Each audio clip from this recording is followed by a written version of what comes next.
Assalomu alaykum azizlar. 14-hudud ko'rsatuvi yana efirda. Diqqat! Nyu-Yorkka uchib ketayotgan reysga marhamat. Bir o'yinchining o'zi bir o'yinda Messi va Berbatovni yoqib olishi mumkinmi? Lingardino ha deb javob berdi. Menimcha Mittivoy dengiz suvidan ko'proq tatib yuborgan. Basklar mamlakati deganda nimani tushunishimiz kerak? Iter Munyaynning harakatlarini. Kanniballar qani? Barselonaga o'tishni istamayotgan Neymar haqida odatda 3 ta xabar tarqaladi. Eng mashhuri bilan tanishing. Endi sening noming yomon bolalar ro'yxatiga kiritiladi. Sevilla chempionlik uchun kurashmaydi, lekin chempionlik intrigasini vujudga keltirib, pastdan turib rosa tomosha qiladi. Veb-saytimga kirib ko'ringlar.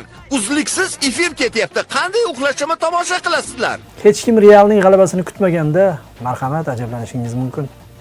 Zebra orzu qilganda sherlar dam oladi. Angliyada Manchesterga atalgan hafta. Qolganlarga sabr tilaymiz. Yo'q! Gollar festivali borgan sari katta ko'rsatuvga aylanib ketyapti. Bu safar 20 dan ham oshib ketdi gollar. Shamol jadval bo'yicha esmoqda. Qani olg'a.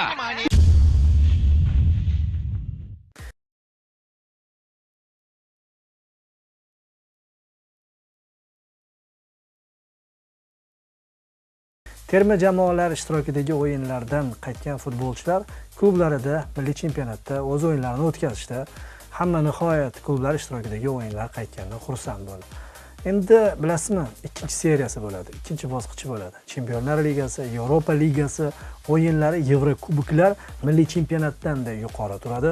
Shuning uchun Chempionlar ligasining navbatdagi bosqichiga start berilar ekan, barcha nigohini Real Madrid hamda Liverpool jamoalari o'rtasidagi uchrashuvga qaratildi. Bir kun oldin kecha xabar tarqaldi. Rafa Varan koronavirusga duch kelgani va nafaqat Liverpool bilan ikkita o'yinni, balki El Clasico'ni ham o'tkazib yuborishi haqidagi xabar. Bu Real Madrid muxlislarini albatta juda ranjitdi. Chunki Sergio Ramos ham bugungi kunda jamoasiga yordam bera olmaydi, jarohati tufayli o'yinlarni o'tkazib yuboryapti. Real mana shunday himoyada nochor ahvoli bilan Liverpoolga qarshi maydonga chiqib keldi.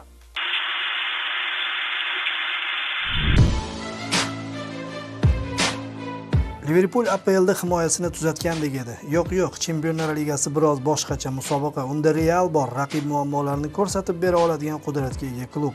Liverpool dastlabki daqiqalarda oyog'i qaltirab o'ynadi. Ramos yo'q bo'lsa ham negadir cho'chigani sezilib turdi. Keyin klub Realning qarshi hujumlarini, Kroosning uzatmalarini bilgan holda jamoasini yuqori zonada himoyalashga majbur qildi. Hali ham tarkibda Van Dijk bor deb o'yladi shekilli. Kroos xotirjam to'pni uzatib berayotgan paytda Vinicius tezlik olayotgan edi. Liverpool himoyasi qoq markazda. Agar xudo ko'rsatmasin u to'p aniq uzatilsa nima bo'ladi, bilasizmi? Mana nima bo'lardi, davomidagi holat yuzaga keladi.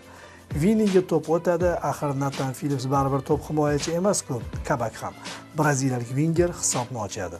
Klub topshirig'i bilan jamoa sal orqaroqqa o'tib himoyalanishni boshladi, nihoyat.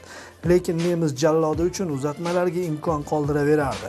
Tonidan yana yaxshi pas va Trentning yordamida esdan chiqarilgan Asensio mo'ylovli darvozabon bilan birga bir chiqib ketadi, tugadi. Tanaffus payti Yurgen jamoasi uchun bitta foydali gapni aytgan chog'i, Real himoyasi ham zaif, yigitlar Ramos yo'q, Varan yo'q. Kirlaring ichkariga. Liverpool o'z uslubida kombinatsion hujum qilib kirib bordi va Jotaning original harakatlari evaziga Salah imkon hosil qildi. Vaziyat o'zgargandek, axir mehmonda gol urildi-ku. Yo'q, bu kecha Liverpool himoyasi oxirigacha o'z darajasini saqlab qoldi. O'zgarmadi. Qarshi hujumlarni o'tkazib yuboraverdi. Oxiri Vini yana gol urdi. Chempionlar ligasida shu paytgacha 2 gol urgan braziliyalik bu kechaning o'zida shu natijasini qayd etdi. 3-1. Javob o'yinida Liverpool Anfieldda 2017-yilgi ishini takrorlamoqchidir, ammo hali muxlislar kiritilmasligini eslasak, javob bahsida hissiy qarorlar emas, klubning o'ylanmalari qutqarib qolishi mumkin Liverpoolni deymiz. Zidan ham qarab turmaydi albatta.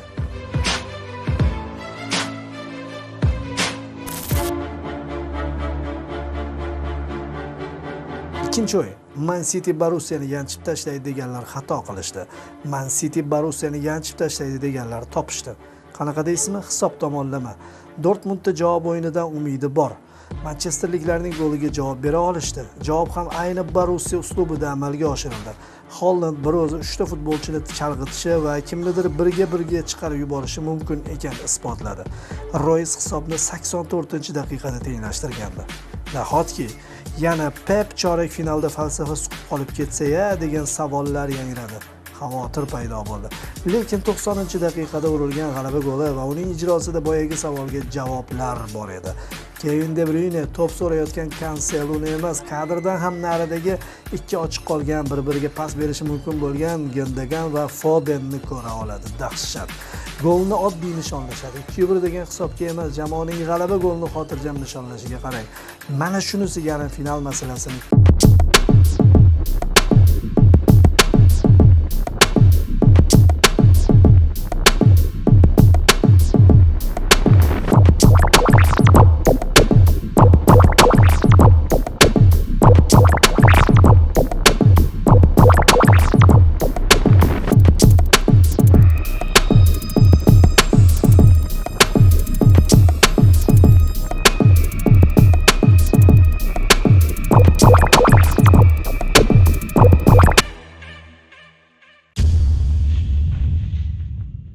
Ispaniya chempionatida ham Real haqida gapirishga majburmiz, sababi chempionlik poygasida ushbu jamoa ishtirok etyapti. Garchi ayni pallada 3-o'rinda borayotgan bo'lsa ham, El Clasicoda vaziyatni o'zgartirib yuborishi mumkin. Endi Rafa Varanning mana bu Coviddan so'ng vaziyat o'zgardi. Ancha o'zgardi. Barsa tomoniga og'di deb bemalol ayta olamiz. Buning ustiga Kataloniya jamoasi turning oxirgi o'yinida qahramonlik ko'rsatdi. Qahramonlik ko'rsatishiga albatta hakamlarning ham ta'siri bo'ldi. Barselona albatta hakamdan yordam so'ramadi, ammo kutilmagandagi qizil kartochka ommaviy axborot vositalarini titratib yubordi. Marca nashri so'nggi yillardagi eng jiddiy qo'pol xato deb topdi hakamning mana shu qarorini. Chunki u yerda qizil kartochka haqida gap so'z bo'lish mumkin emasdi. O'zi umuman ushbu uchrashuvni boshqarib borgan bosh hakam qarorlarda g'alati edi. Juda ko'p noto'g'ri qarorlar qabul qildi. O'yin beraman deb turib, haqiqiy bir vaziyatlardan ko'z yumdi.